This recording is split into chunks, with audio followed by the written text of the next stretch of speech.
Today, I had the chance to talk with Dr. Monica Lakhwani, a Fulbright Hayes Scholar and the First Language Access Coordinator for the Louisville Metro Government in Kentucky, USA.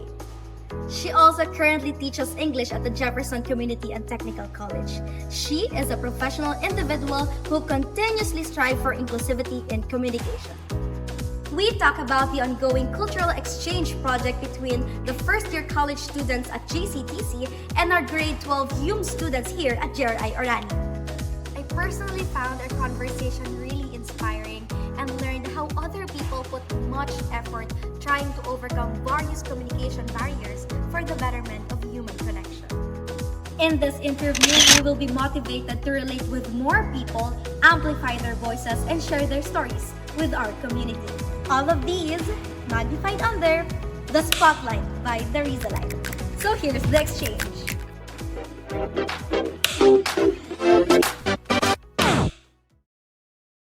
Hi, good morning from the Philippines, Dr. Lakhwani. Good morning from Louisville, Kentucky, from the United States.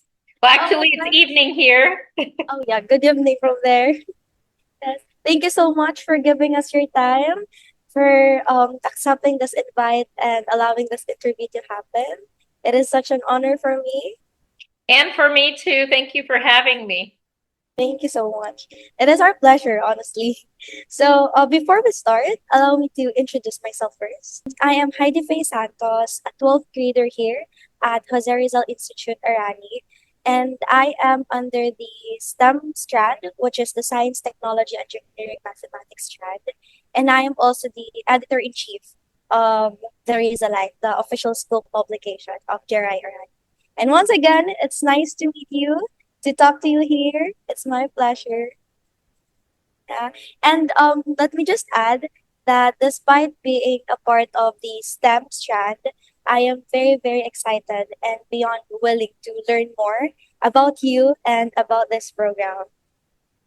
And I am Thank sure you. that it is just not me who's very interested about you. I am sure that our student community is also really excited to learn more about this activity and collaboration between JCTC and JRIR. So, will you please give us a brief background, an introduction about yourself? I will be more than happy to. Again, thank you for having me, and thank you to JRI Orani, and also to Ezekiel Recto. I really appreciate the collaboration. I think I'll start with a little bit of an introduction. I was in the Philippines as a Fulbright Hayes Scholar in 2022. Prior to that, my background has been 20 years in education itself, K through 12. I was the multicultural specialist for Jefferson County Public School District. I recently left that last year. I am currently serving as the language access coordinator for the mayor's office for immigrant affairs. And I am also with Jefferson Community and Technical College. This is my 6th year there. I work with English learners, primarily adults, and I do the intermediate writing courses there. So in brief, in a nutshell, that's still my work. I also work with some of the other professors that are there, especially with workshops when it comes to English teaching and English learners. So this experience, this collaboration, I think it started with just having a colleague in the Philippines, Mr. Recto, and then staying in touch with him throughout the last couple of years, exchanging resources and sharing ideas. And I think one day we just said, how about if we do like a transnational experience, something that, your students can collaborate with my students on, something where it's a little bit more intentional, where we can start sharing the cultures and the food and the experience aspects between what happens and who, the people of the Philippines are, and then here in the United States and specifically in Louisville, Kentucky. So that's how the idea originally got started. After that, it kind of developed into how can we incorporate and embed what we're learning for the students into our courses? How can we take that and incorporate it in writing? And then what can the students get from it? What are those outcomes that they can walk away with, and what can they take from it? So that's how we got started. We were very excited about it when we started this. We know that there was a little bit of a gap between the level of the students, and between some of the nationalities that were coming into existence in my class here. But this is a pilot program. We're trying it out. We'll see how it goes. And so far, it's been very exciting. Thank you so much for sharing that, the background about yourself and this program. But once again, before this interview, I did a brief, like a short research about what you do, and I saw there that you promote inclusivity in communication and connection. So that's really inspiring. So will you please share to us what inspired you to enter that field? Enter the field that I'm in currently. Yes. Yes. Yes. For JCTC or for the mayor's For office? this exchange programs between students internationally. Yes. So I'm also a part of what's called the Star Scholars Network, and a lot of the work that they do is transnational. So they exchange a lot of information back and forth between countries and cultures. I think that's what got me started into the piece about connections and cultures. And I think going back to my time in the Philippines and the educational institutions that I visited, a lot of that was missing, right? So I got to experience, I would say that I was privileged to experience a moment in the Philippines or weeks in the Philippines, whereas other educators were not able to do that. And I think that's the connection and the culture piece I feel that others need to hear about or they need to know. Our global world isn't as large as we think it is. I think if we stay connected to one another, we could really learn about the differences, the similarities, and we could build upon that, especially if we're looking at global competency skills in the 21st century, right?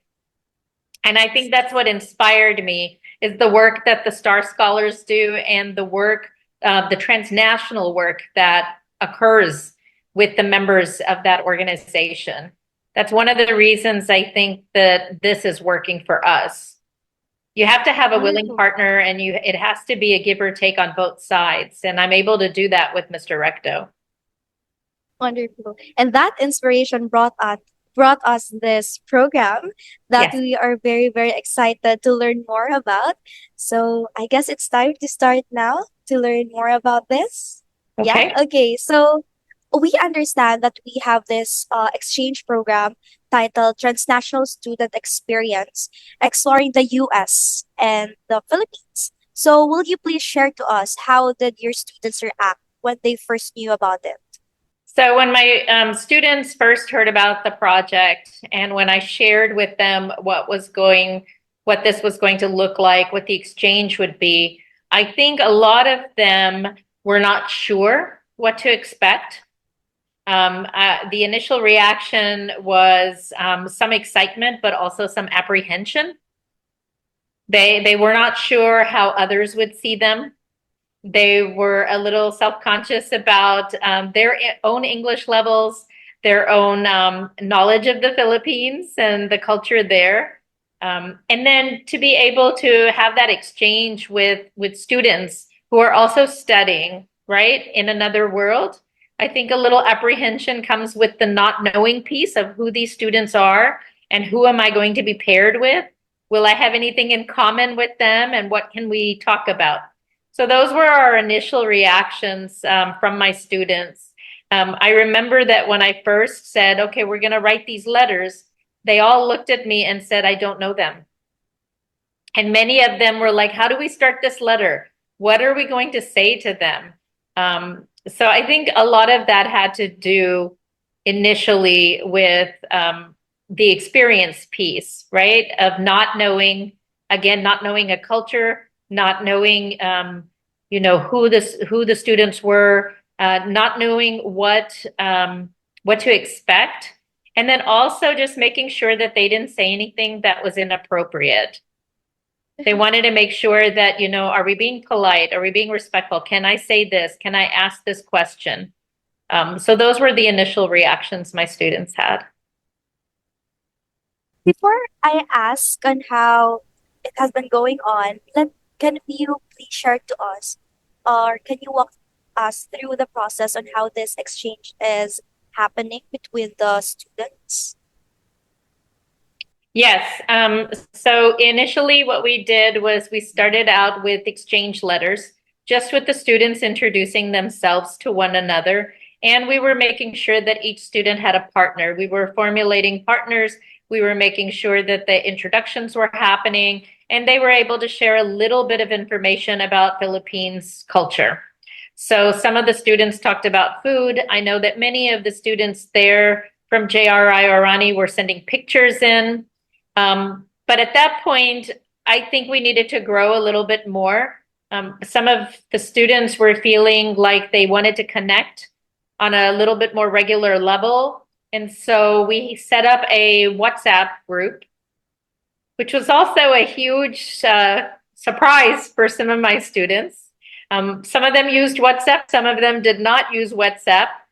I think WhatsApp is used mostly in international places, not as much in the United States.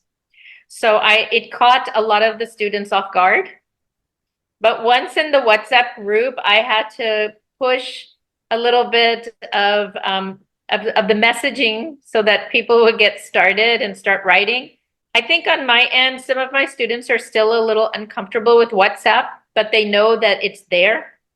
And they know that whatever messages they send, that it's there in that entire group. I remember a few of my students saying, my students are not on WhatsApp yet. So they had connected with that one partner that they were corresponding with and felt a little uncomfortable with the other partners that were also a part of the group, which is common.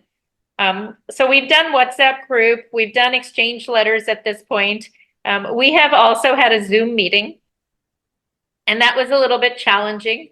On our end, we had some self-conscious learners who were wondering what you all would think of what they looked like if they didn't have, their clothes on, their makeup on, their hair done.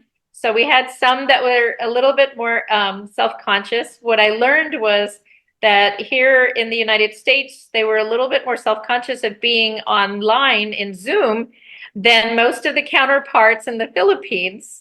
Or if, even if it was, another international Asian nation, I feel like they are more comfortable being on Zoom.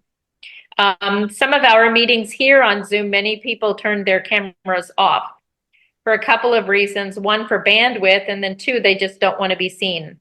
So I did find that as a cultural difference as well.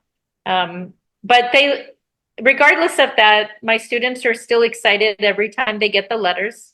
I didn't think that they would be, but this last week, when 11 of the students wrote letters and I handed those 11 letters out, the others were asking, where's mine?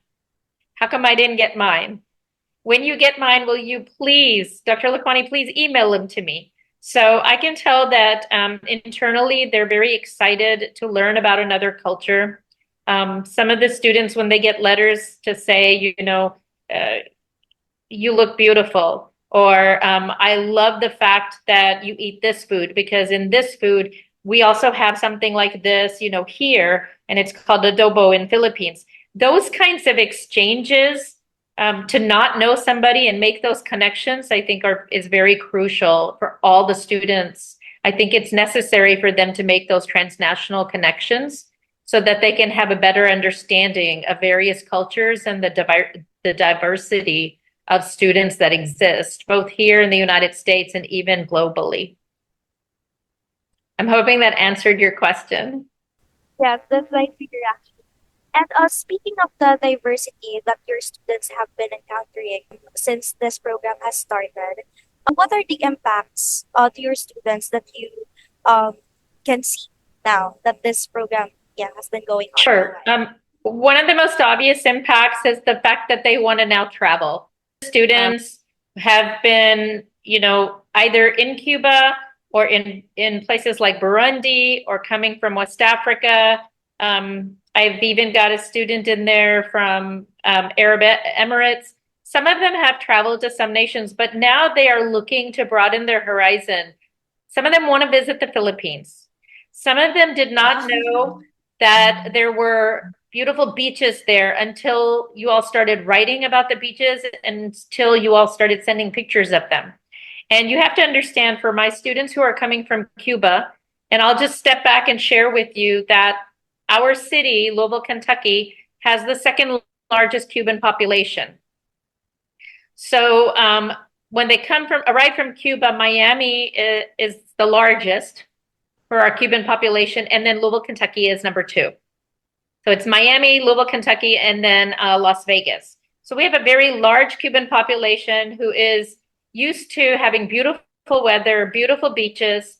And so I think that's been the biggest impact is, one, they're learning geographically about the Philippines, and they're learning about things that are counterintuitive to what they've learned in social media or what's on media. So it's not this other Asian nation, it's not the othering, but it's more so of, these are the similarities. These are the things that we love. We're making connections with food. We're making connections with the weather. We're making connections with the beach. And the impact that I'm seeing is that they really want to travel. And they want to not just go to Europe, but they want to go to Asia too now. They want to get out there and learn.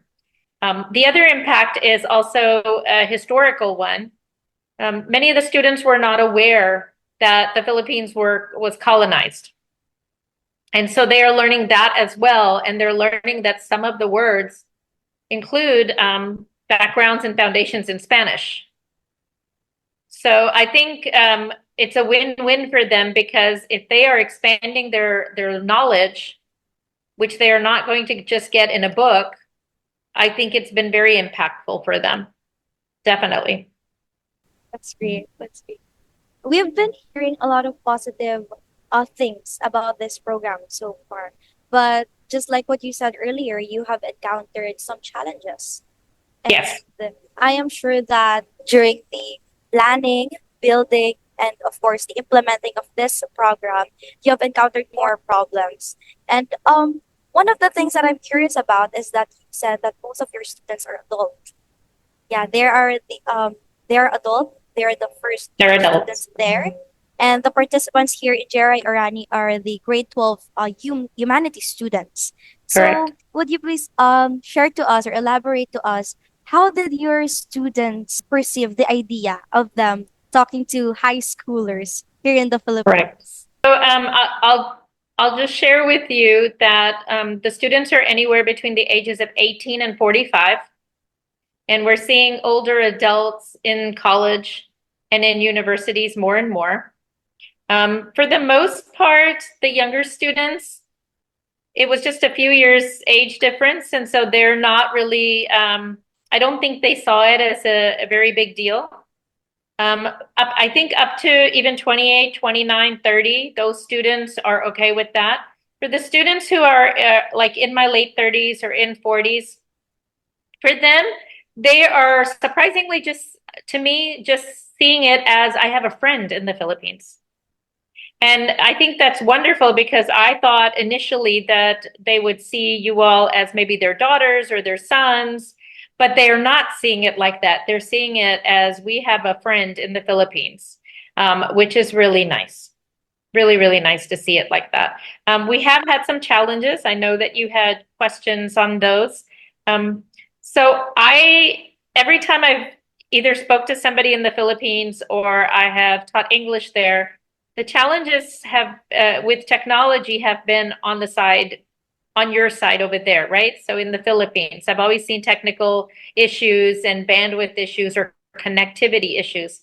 This was the first time that I was actually at my college and there was a technical issue and we were not able to get on Zoom and we were not able to join you all as often. So that was a reminder to me that technology and challenges could be anywhere at any time. And that connectivity issues are not just limited in a specific place or in a certain area. Sometimes I forget that certain institutions use specific platforms. So I know that for our college, we use Teams or we use WebEx, and that's not always the case. Some people use Blackboard or some people use Zoom. So we did have challenges with technology. We also have challenges with the fact that my students are older adults, and many of them are working full time and going to school full time. And so they're carrying a heavy load with the hours that they have. So just to keep that in mind as well. It is nice to hear that your students view our students here as their friends here in the Philippines, because honestly, the feeling is mutual. I have friends who are the participants as well of this program, and they at first they were really very excited because they said that finally I'll have friends internationally, not just in the Philippines. I'll have friends from JCTC. So that's nice to hear. That's nice to know about your students.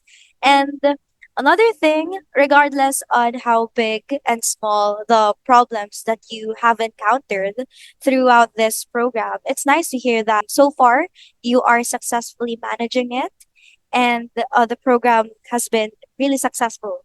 Definitely. And I think I would love to be able to pair you all up with a high school next semester as well to see how that goes and if if the dynamics change. Yeah, the students here would really love that. Yeah. And with those encounters and experiences, I can see that you are a very experienced professor when it comes to this kind of exchange programs. Have you in a similar exchange programs before? What are the things you were able to integrate into this one from the previous programs? Sure.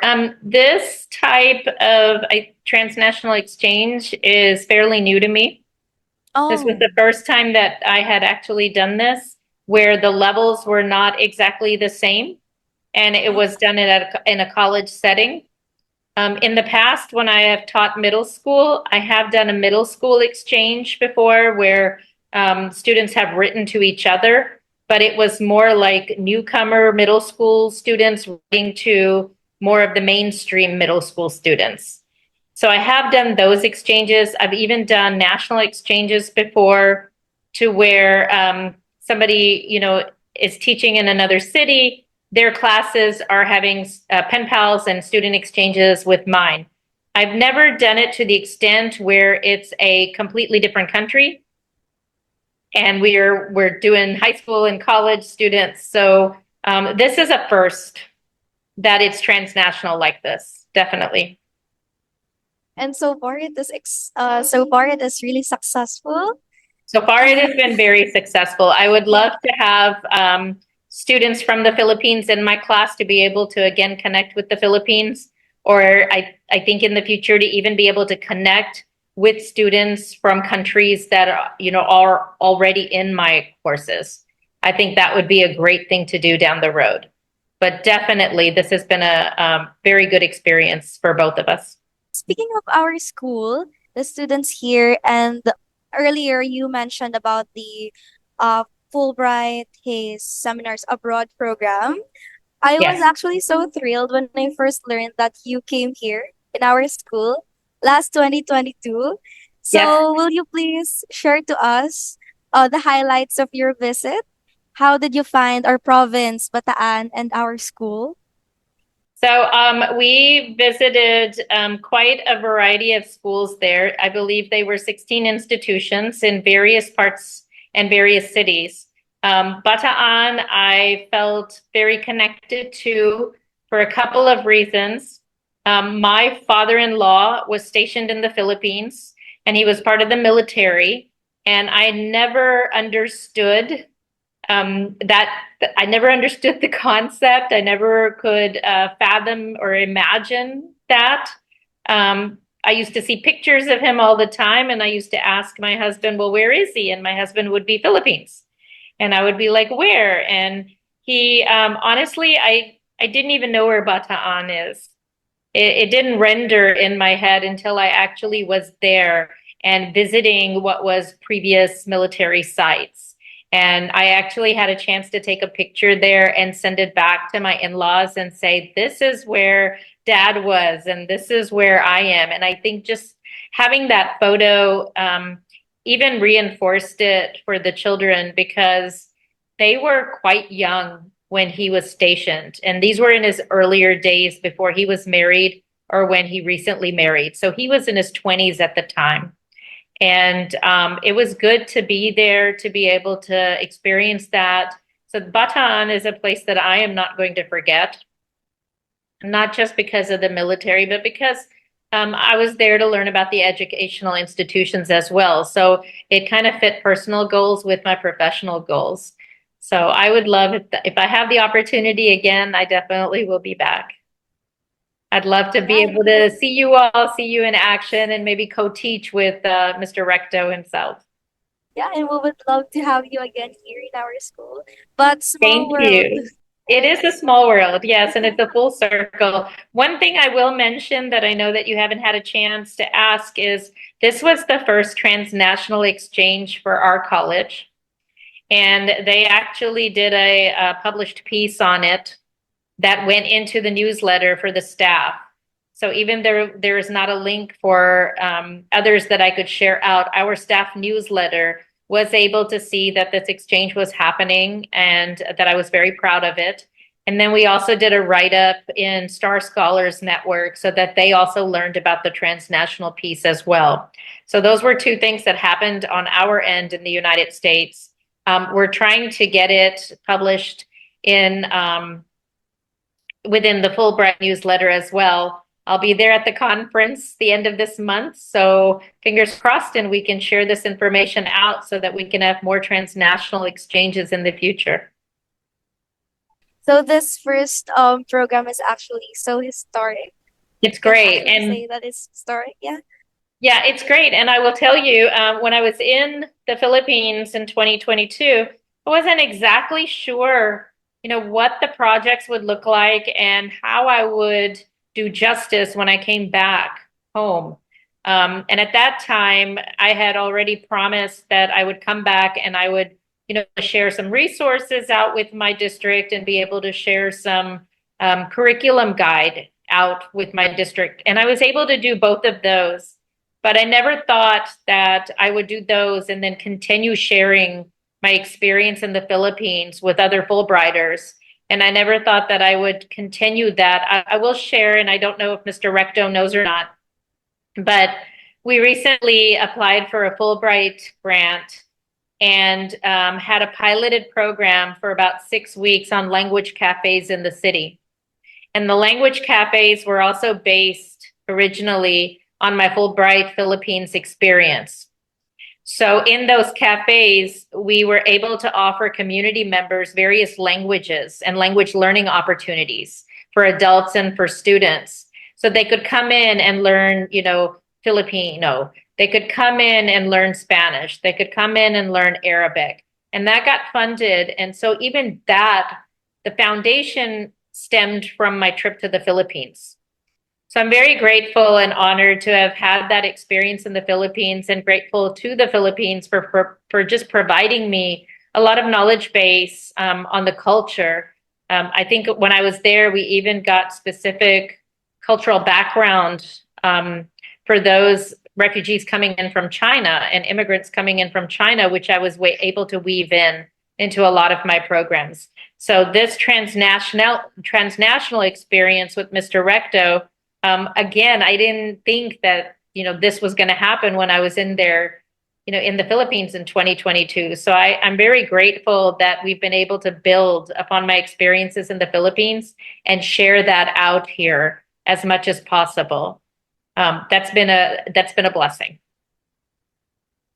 Let me just go back to what you mentioned, the language cafe. Yes. May you please elaborate to us on how does language cafe work? Like, do you provide materials? Sure. So language cafes are non-academic.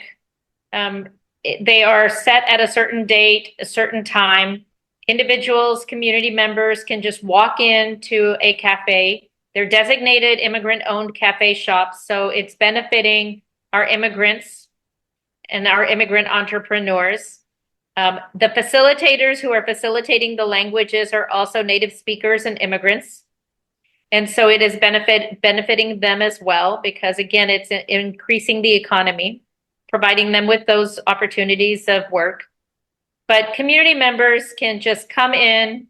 Let's say the cafe is at 4 p.m. at an Ethiopian coffee shop. Community members can come in. They can choose one of 3 or 4 languages to learn. They can have some Ethiopian tea and coffee. They can have some Ethiopian snacks. They can network. They can learn about different cultures. They can learn about each other, and they can pick up words and phrases in that language. So the way the coffee shops and the language cafes are organized, we had French, Spanish, and Arabic, for example. And you could come in, and for 30 minutes, you can learn French. If you decide you want to learn Spanish, you can switch to the Spanish table. If you decide you want to stay in Arabic, you can stay at the Arabic table. But it's a moment where you can, it's that hour or that hour and a half where you can meet and greet people, you can learn language, you can make friends, and you don't have to worry about the grades, you don't have to worry about the emphasis. So there's not a lot of stress. It's more like lay back. Community members are meeting other community members and learning about the different cultures and immigrants and refugees who are here in the city. So definitely loved the pilot, was also funded by a Citizens Diplomacy Action Fund through Fulbright and through U.S. Global Exchange. And it not only was it successful, I now have a nonprofit partner and an organization that wants to continue it in the spring. So again, these are all parts of the national and transnational exchanges, correct? It's the ability to be able to come. And even that, I think, was an influence as to why I said yes with Mr. Recto, because at the cafes, high school students were, able to come. College students were able to come. And they were able to get along as friends and get to know one another. And that was another foundation for us when we thought, why not 12th grade with our first year college students? So it's been pivotal. That's actually interesting. That's wonderful. Now, with those experiences, with your experience, with your visit here in the Philippines, with your experiences with the language cafes and the other programs, how has it been affecting you as a person who strive those inclusive communication and connection? Very good question. I've been thinking about that myself lately. I would have to say that more recently, the students at JRI Orani have inspired me. When I talk to you all, see you on Zoom, I have students who are constantly asking me questions on WhatsApp. The first thing that comes to my mind is leadership. And in many ways, you all have inspired me into thinking, how can I get youth to be the leaders that they need to be? And what I've been thinking about is starting an international youth empowerment program for next year, to where some of those leadership skills that I see among the students in Mr. Recto's class, I would love to incorporate with our immigrant international youth here in high school, and to build their leadership as well. So it's impacted me in that sense. It's inspired me in that sense. And at the same time, I want to take it a step further and want to introduce those high school youth, not just with leadership skills, but also to the challenges that are in the communities that we have, and what can they do about it? What kind of projects can they do to share those challenges out? So maybe get them involved in learning about policies and government, get them involved in learning about education and the business industry, or even get them involved in learning about our nonprofits or other partnering organizations, so that they can shine as leaders and they can move forward. So a lot of that work and And a lot of those thoughts have been impacted and inspired by the students in the Philippines, especially with this project. That's lovely. Thank you so much for sharing that, Dr. Lakhwani. And we actually really hope for more of this kind of programs.